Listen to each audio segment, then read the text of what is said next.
Greetings, pet lovers. Brigid here with First Street Pets, and today I'm going to tell you how you can start a dog walking and boarding business from your home. I get a lot of requests for this type of information because I write and do video content on running pet businesses. Now, back in the 90s when I started my pet sitting business, dog boarding in home was not very common. It was something that people did for their friends and neighbors, but it wasn't really as a business.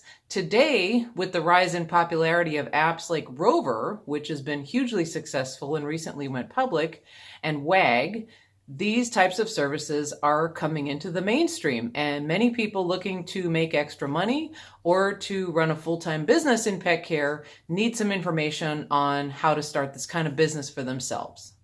So let's start with the positives. Your first question is probably, how much money can I make in this type of business?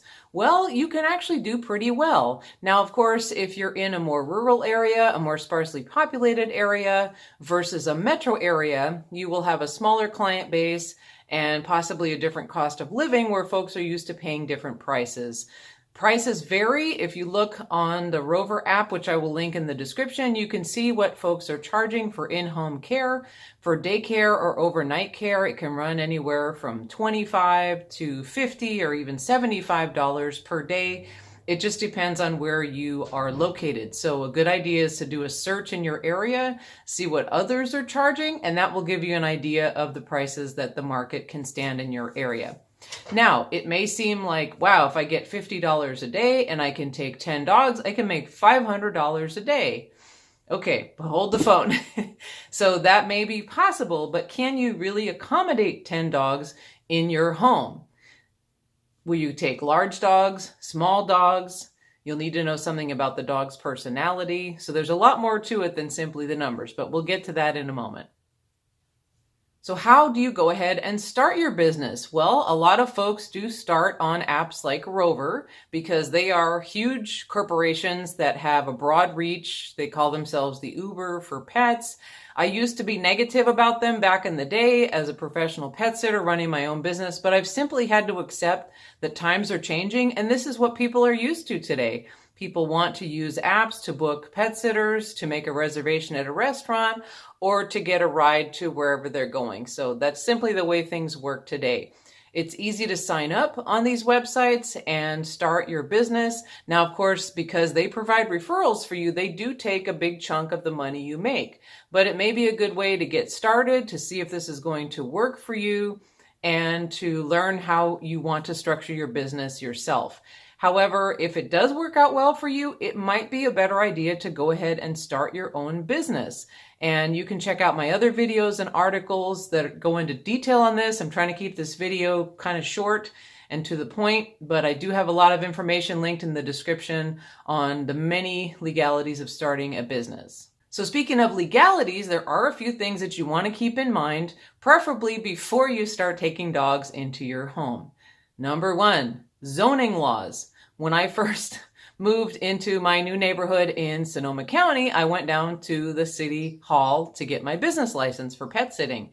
And they started giving me a hard time saying I was going to have to change the zoning of my house.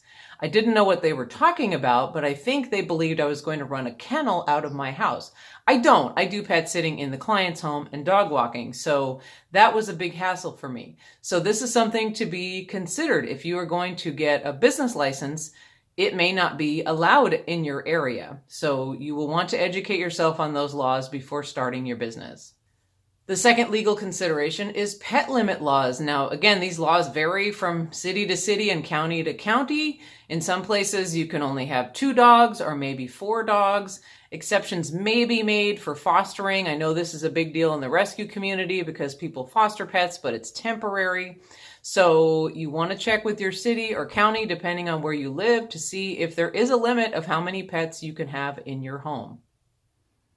Because if someone complains, then you're going to be cited and you could possibly have to shut down your business. Another legal consideration is traffic impacts, and this is part of zoning and planning and why many cities don't allow kennels in residential neighborhoods. If folks are going to be dropping their dogs off at your house, that's going to have an impact on the traffic in your area. People may be double parking in front of your house to drop off the dog. They may be clogging up your street, and they may cause your neighbors to complain. So think about this as you structure your business. Are pet owners going to drop their dogs off at your house, or will you go and pick them up, which would be more work for you, but will also have less of an impact on your neighbors?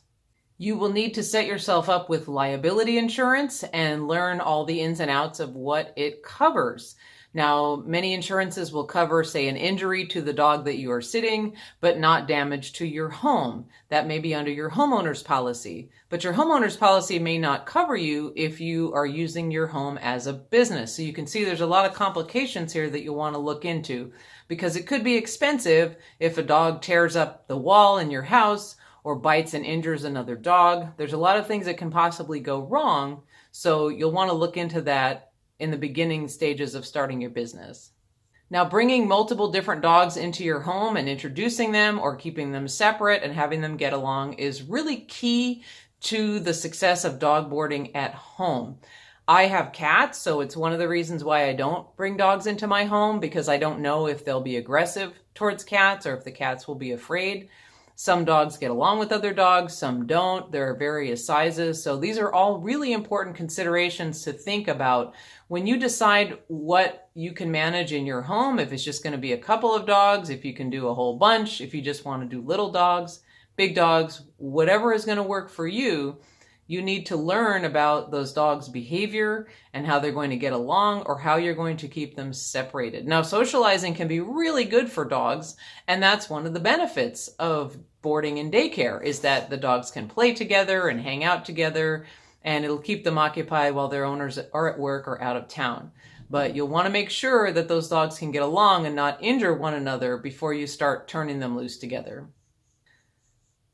If you've decided that this is the business for you and you want to get into it, a good way to start is to talk to some other folks in your area or in the surrounding areas that are already doing this. They will hopefully give you a helping hand, give you some tips, and give you an idea of what it entails. If you decide that this maybe won't work for you for one of many reasons, there are other opportunities like pet sitting in the client's home, and I have a whole series of articles and videos on that. And also you may look into purchasing an existing kennel facility. Now, in the time of COVID, may not be the greatest time to do this, but in the future, when things normalize, whenever that happens, that can also be a good business proposition. If the kennel is well located and has a really good client base, that can be a good business. Thanks so much for watching today. I'd love to hear from you. Do you have a dog boarding or pet sitting business? Is this something you want to look into?